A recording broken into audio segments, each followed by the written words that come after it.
Hello and welcome to GameSack. It wasn't too long ago that I looked at FM sound in Sega Master System games, so figured it was only appropriate to check out the Famicom cartridges that had expansion sound capabilities. Basically, there was an extra chip inside these cartridges that had extra sound channels that could be used if they wanted to use them. And unlike the Master System, they played in tandem with the sound that was generated by the console itself. So that's pretty cool. And when the NES came over to the West, of course, they took this feature out because why would they leave something good like that in there? The NES can't have something good, now can it? Anyway, there are 8 of these chips to discuss, so let's get started. First up is the Konami VRC6, which provided 3 extra channels for audio in certain Konami games. These channels can sound fairly similar to the console's own audio, and as a result, it just makes everything sound more full. The first game we'll look at with the VRC6 is Akumajo Densetsu, known in the West as Castlevania 3. This, of course, is one of the best games on the entire platform, and they went all out for the Japanese audience. Both the Famicom and the VRC6 work together to provide a very full and enjoyable musical experience with this game. The Famicom handles the different sound effects and a few of the musical instruments. It sounds like this on its own.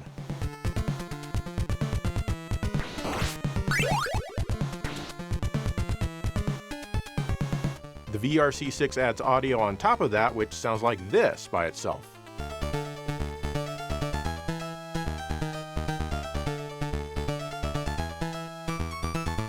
Of course, together, it's one of the best soundtracks for one of the best games of that entire generation.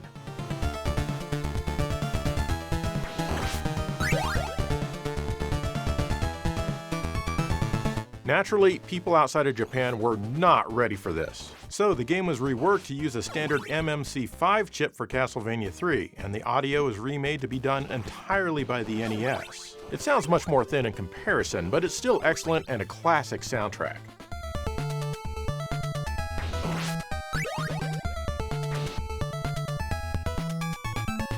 Overall, this is an excellent showcase for the VRC6 chip.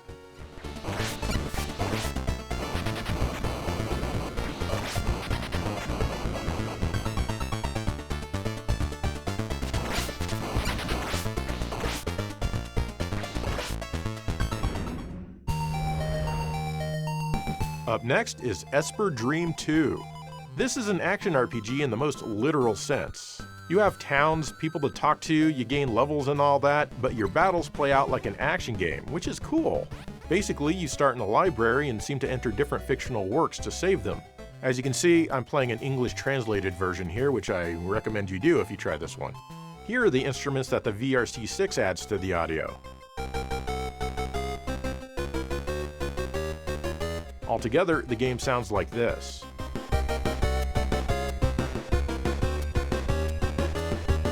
All around, it's a great sounding experience for the console, and so far it seems like a pretty decent game as well.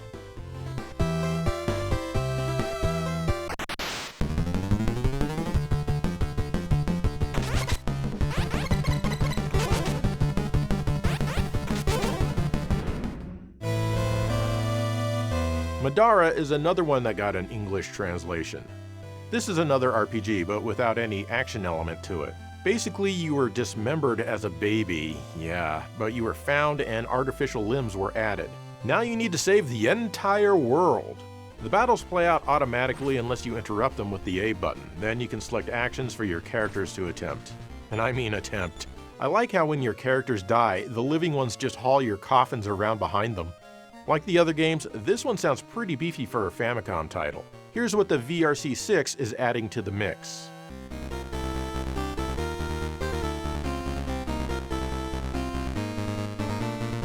When it's all together, it of course sounds pretty good.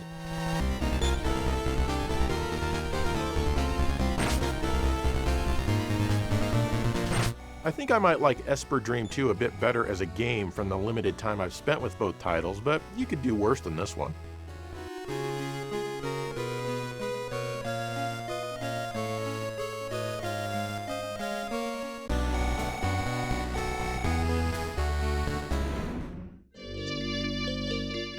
The next expansion chip is the Konami VRC7. This chip adds 6 channels of FM audio, similar to the FM sounds that the Master System added if you recall the Master System FM episode.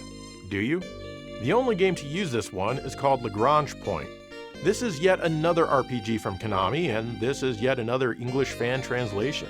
It takes place in space, and the game starts with you already under attack. Naturally, you need to save the entire universe. The random battles here are especially, frequent. The battles themselves are all menu-driven. So here we have 3 different Konami RPGs with cartridge expansion sound, each having their own different battle system. The FM sounds here are layered quite well, using more instruments than most games on the Master System did with its FM hardware. In fact, when played by itself, you'll hear that the extra chip is doing most of the work.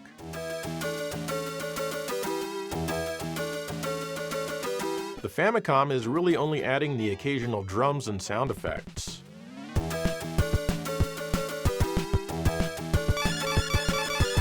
Still, it all sounds pretty damn good. I really do recommend giving this one a go if you don't mind the constant random battles.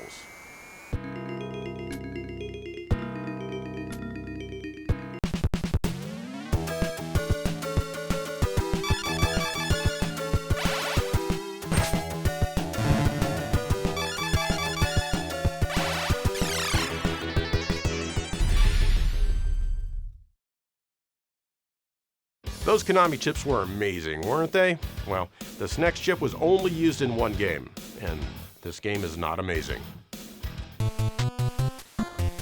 Now we have the Mitsubishi M50805 chip, and it was only ever used in one game, and that's Family Trainer 3 Aerobic Studio from Bandai. This is a fitness game that uses the Power Pad, or rather the Japanese equivalent of it called the Family Trainer. The extra sound chip here provides some exciting digitized voices that yell at you, constantly. The Famicom handles all the music. 2, 3, 4. 1, 2, 3, 4.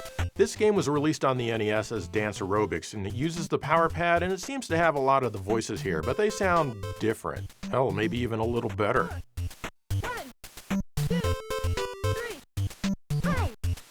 1, 2, 3, 5. 1, 2, 3, 5.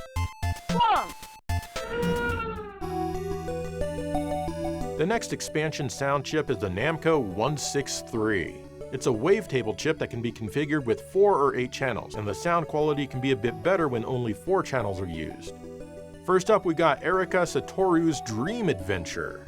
Just like the title says, it's an adventure game that thankfully I was able to find an English patch for. You control both a boy and a girl, and you can switch between them with the select button. You move around town and you can talk to creatures and interact with a point-and-click style interface. It's pretty unique, and 2 people can even play co-op. The Namco 163 chip here does almost all of the music, and it runs in 8-channel mode. The Famicom is left to just do some basic white noise drums and also the sound effects. The game as a whole sounds quite pleasant to my ears.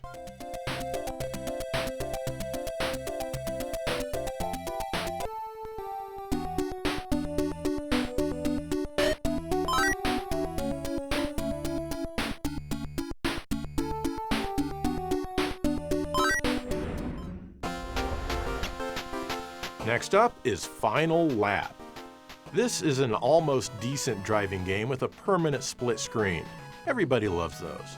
The 163 chip runs in 4-channel mode, and it helps a bit with a few musical tunes here and there, but mostly it just makes the engine and tire noises during the race, like this.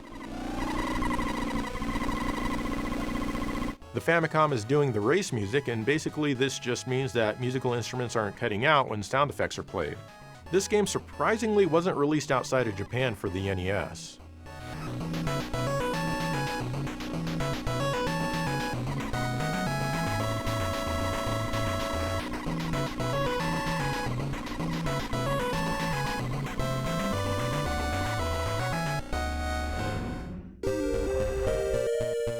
Here's King of Kings. This is a tile-based strategy game. You create your characters and then move them around the map. You end your turn and then your opponent does the same. Once the characters meet up, they can fight each other. You also need to conquer various enemy castles to make them yours.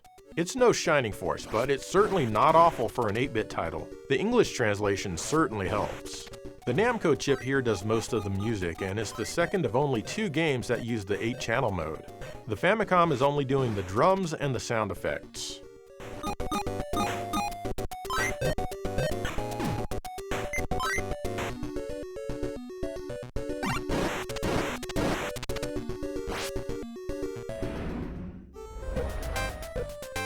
And then we have Mappy Kids.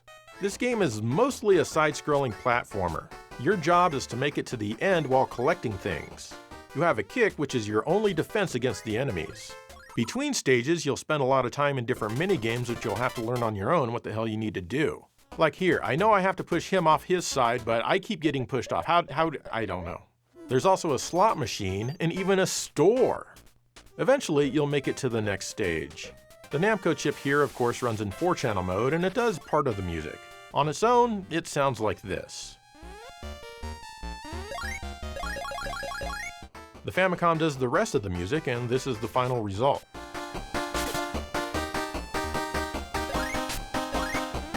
This game was eventually released on the Evercade in 2020.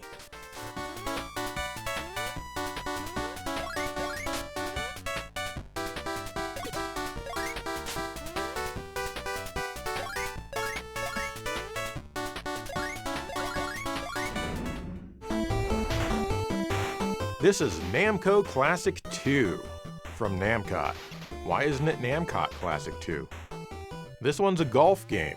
As an 8-bit golf game, it's about average, I suppose. And an average golf game back then really wasn't so hot. Anyway, the Namco 163 chip only slightly accompanies the music, with the Famicom itself doing most of the audio work. Here's what the chip is adding to the music.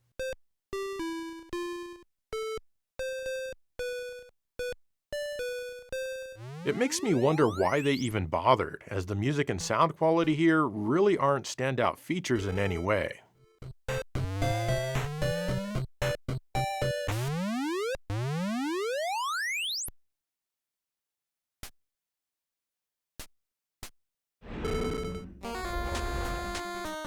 Ah yes, Rolling Thunder. Man, it's kinda tough to go back to this one after playing Shinobi. Even with its flaws, it's really fun though, and you do have unlimited lives in the form of infinite continues, so it's all good. You always want to keep trying. You can get hit twice, and yes, touching an enemy will hurt you, unlike Shinobi. Hell, you can die just coming out of a door when an enemy is there, which is something you have no control over. But like I said, it's all good.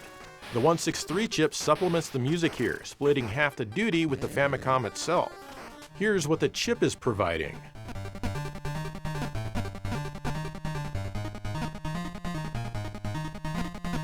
Since much of the audio load is removed from the Famicom, you can even hear your character's footsteps, which is pretty cool.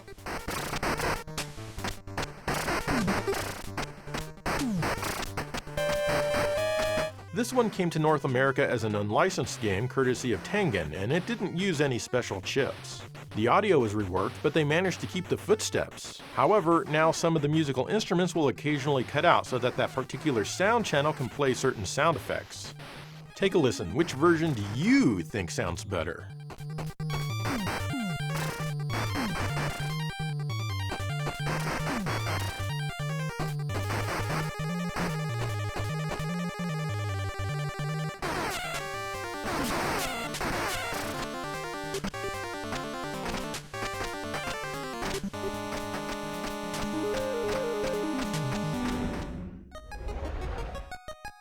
Sangokushi.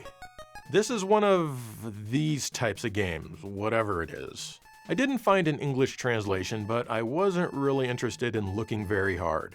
Anyway, the 163 chip barely adds to the music. Barely.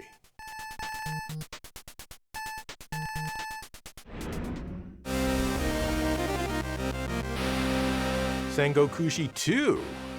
Yet another one of these games. The 163 chip helps out a little more here than the previous game, especially in the title screen. But when it's all said and done, it doesn't sound much more enhanced than a normal game, so again, I wonder why they even bothered.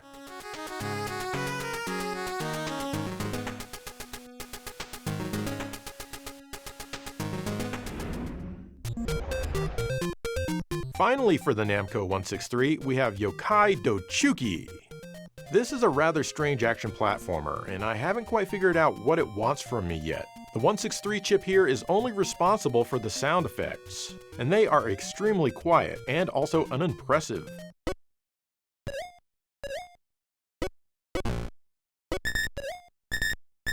Would it not have been more cost-effective to not include the extra hardware and just let the Famicom handle the sound effects? I bet the sound effects would have been higher quality as well. I guess we'll never know what Namco was thinking.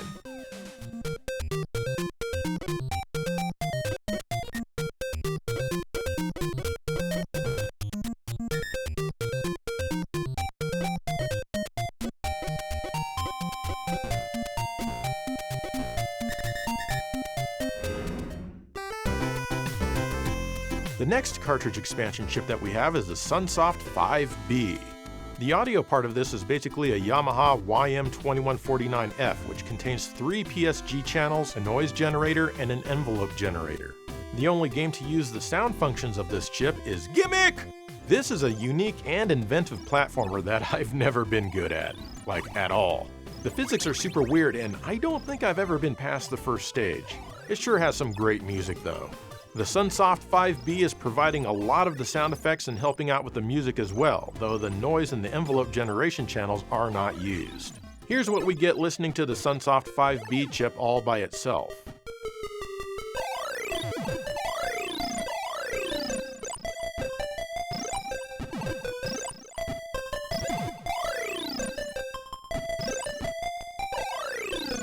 Altogether, it sounds fantastic.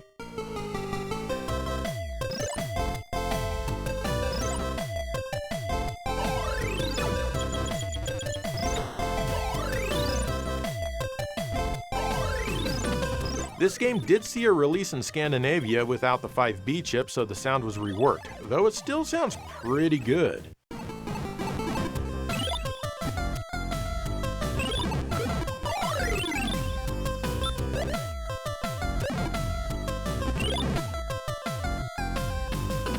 Overall, this is a great sounding game where the only thing I like about it is the music. You just can't go wrong with this era of Sunsoft when it comes to music.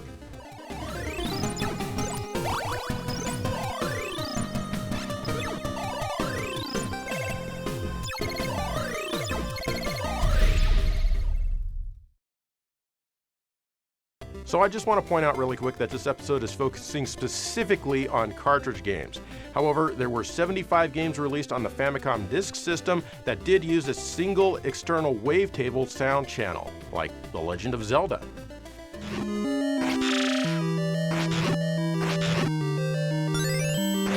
Or even Castlevania 2.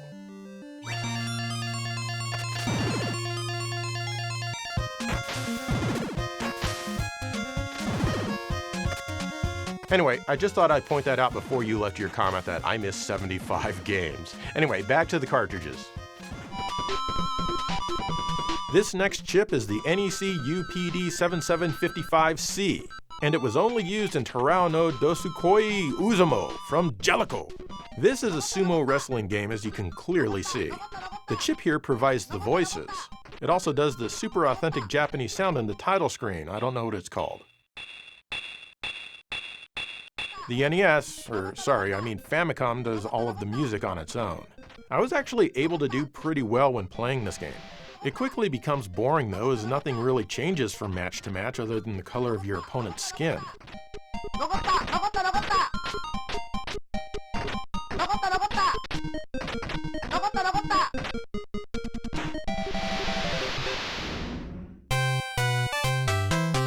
Jellicoe then moved on to the NEC UPD7756C chip, which, as you can surmise, is a minor upgrade to the last one.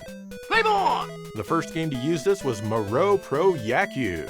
This is a baseball game where the standard pitcher-batter screen is backwards. I personally always found this kind of awkward, but that's just me. The extra sound chip here does all of the voices, the crowd noise, and the crack of the bat, which sounds great. The Famicom handles all of the music. It sounds incredible for an 8-bit baseball game.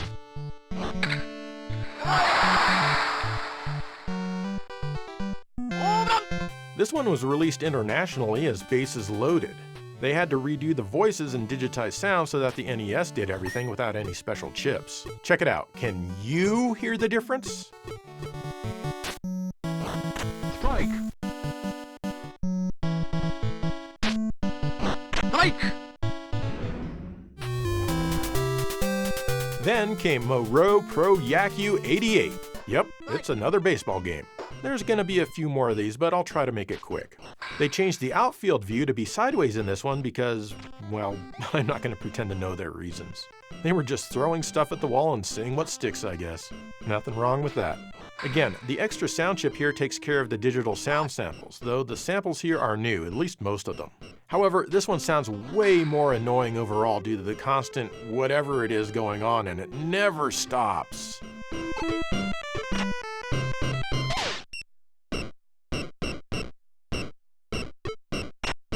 This was released in the West as Bases Loaded 2.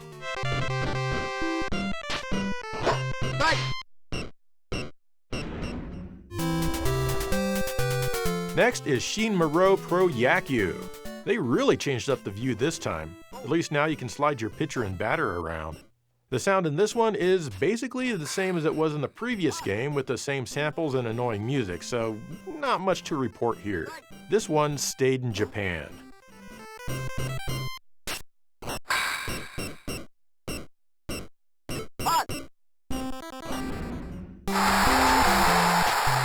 Then the world got Mo Pro 90.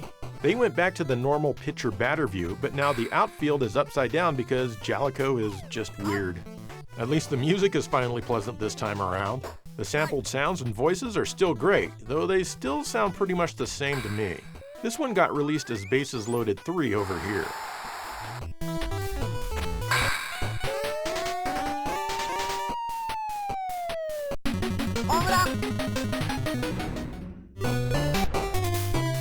Our last baseball game, I promise, is Mo Pro Saikyohen. It's pretty much just like the last game, only now your outfielders are marked on the mini-map. It's helpful.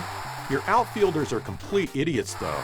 The sampled sounds again seem the same to me. If they're different, they're not much different. This was released in the West as, you guessed it, Bases Loaded 4. I've always thought that the Bases Loaded games were pretty mediocre, but these sampled sound effects definitely makes them almost interesting.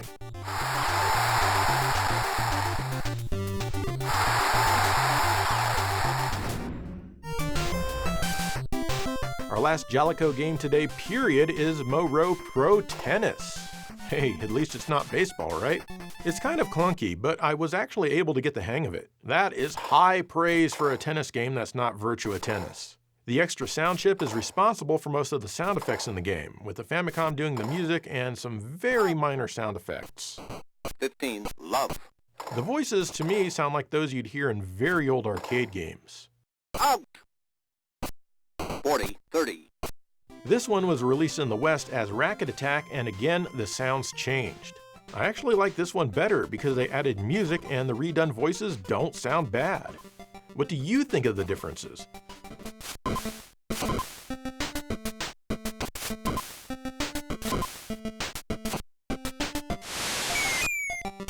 Love. 15.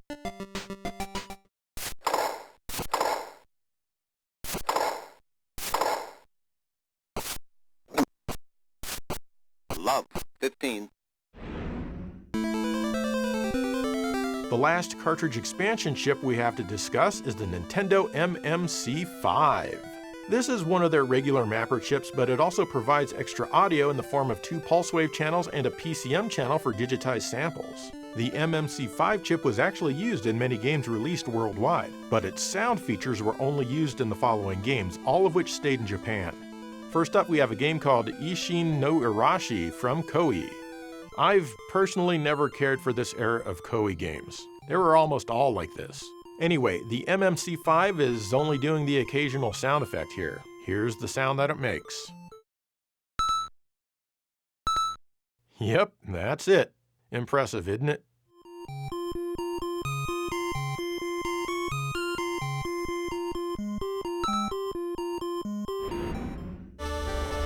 Next, we have Just Breed from Enix. This one's a strategy RPG that plays a bit weird, though I imagine it'd be easier in English. There's a translation out there, but I haven't tried it yet. Anyway, the MMC5 here helps a bit with the music. Not a ton, but it's pulling more weight than it did in the last game, that's for sure. Here's what the MMC5 sounds like by itself.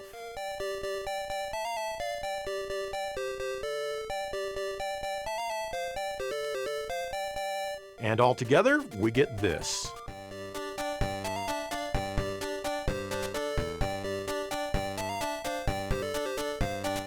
Overall, this one seems like it could be a pretty good game.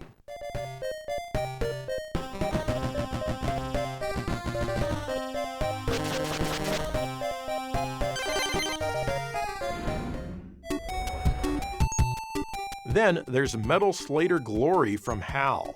This one is a text adventure game. Fortunately, I already had an English translation of this one on hand. It's kind of slow and clunky the way it advances text compared to similar games. You can hold the B button to make it go faster, but even then it feels too slow. Anyway, the MMC5 chip adds the sound of the text drawing as well as advancing it to the next line. Here's the sounds that it makes.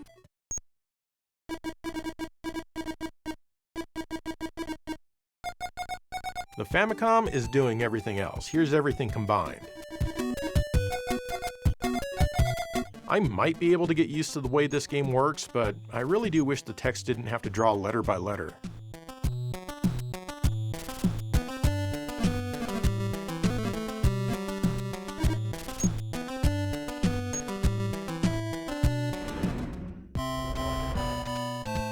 Shin Fornin Uchi Mahjong from Nintendo. Yay, a Mahjong game! Though this one is for 4 players, even if you're playing alone. The MMC5 helps a tiny bit with the music and also uses its PCM channel, though not very well. Here's what the MMC5 is doing. And I cannot wait to power this game off forever!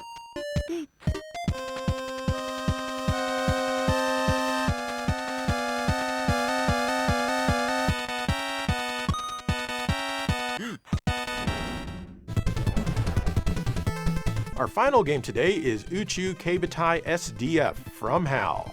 This one is a vertical shooter that doesn't try anything new, but come on, that doesn't mean it's bad. Anyway, the MMC5 does the majority of the sound effects here, and well, that's basically it.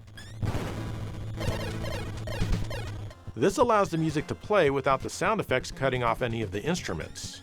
The first 2 stages here are extremely boring in design with very little color. The second stage barely has anything at all going on, not even very much action. Things finally start to get interesting here in stage 3. I'm not sure why the first 2 stages couldn't have been interesting. All in all though, it's still a pretty good shooter for the system.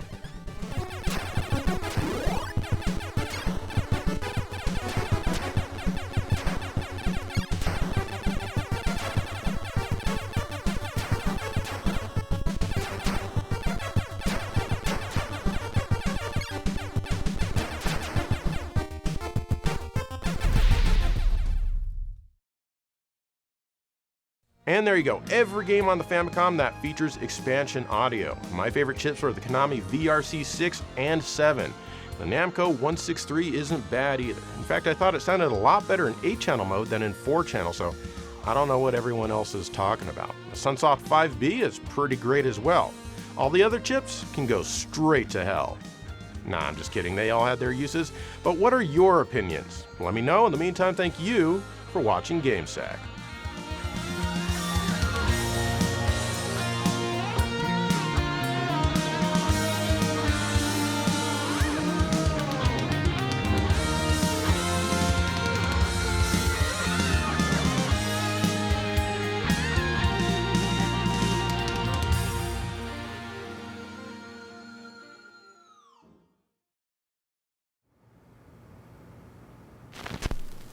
Well,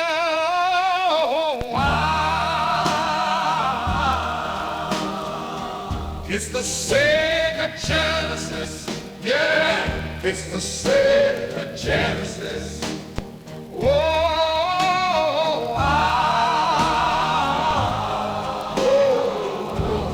running in that control of my mind.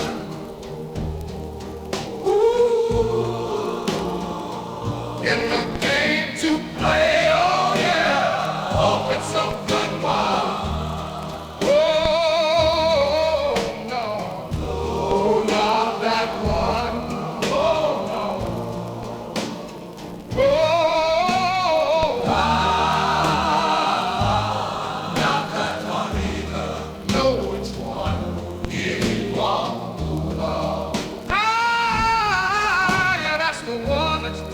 green dog. Oh yeah. Oh, it's on the cartridge. 16-bit power. Oh Lord, it's green dog. So much green dog. Green dog, Jesus. Loves green dog. Green dog. Oh, it's green dog.